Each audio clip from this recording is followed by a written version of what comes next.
देश के बारे में जैसा कि आप जानते हैं, वर्तमान में 25 करोड़ की आबादी यहां निवास करती है और हमारे देश के लोकप्रिय प्रधानमंत्री श्री नरेंद्र मोदी जी भी उत्तर प्रदेश के वाराणसी यानी काशी क्षेत्र से ही देश की संसद में प्रतिनिधित्व करते हैं। भारत की आध्यात्मिक और सांस्कृतिक व्यवस्था का प्रतिनिधित्व करने वाला यह राज्य कई मायनों में महत्वपूर्ण है। इस राज्य में भारत के खाद्यान्न उत्पादन का सबसे महत्वपूर्ण भूमिका उत्तर प्रदेश की होती है। 11%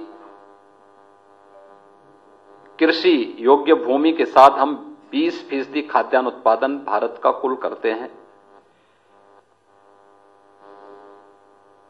खाद्यान्न उत्पादन में भारत के अंदर नंबर 1 पर उत्तर प्रदेश है। गन्ना उत्पादन में उत्तर प्रदेश नंबर 1 पर है। सब्जी उत्पादन के साथ ही अन्य महत्वपूर्ण क्षेत्रों में भी, दुग्ध उत्पादन में भी उत्तर प्रदेश नंबर 1 पर है। पिछले कुछ वर्षों से इंफ्रास्ट्रक्चर डेवलपमेंट के लिए जो कार्य उत्तर प्रदेश के अंदर हुए हैं, उसने उत्तर प्रदेश के साथ साथ पूरे देश के अंदर एक नया विश्वास जगाया है और इसलिए उत्तर प्रदेश अपनी आध्यात्मिक और सांस्कृतिक विरासत के लिए भी पूरी दुनिया के अंदर अत्यंत महत्वपूर्ण स्थान रखता है। You are aware, UP is home to 250 million people and the most populous state of the country. मुझे प्रसन्नता है कि आप दुनिया की सबसे प्राचीन नगरी काशी का भ्रमण करके यहां पर आए हैं।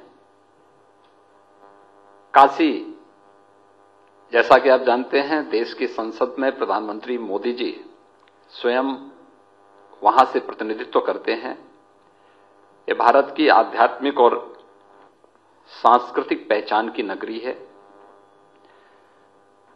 सृष्टि के आदि से इस नगरी की पहचान है और दुनिया की सबसे प्राचीन नगरी के रूप में अगर आप कह सकते हैं तो काशी उनमें से एक है। यही नहीं, काशी के साथ ही दुनिया का जो सबसे प्राचीन ग्रंथ है ऋग्वेद, वह भी भारत ने दुनिया को दिया है।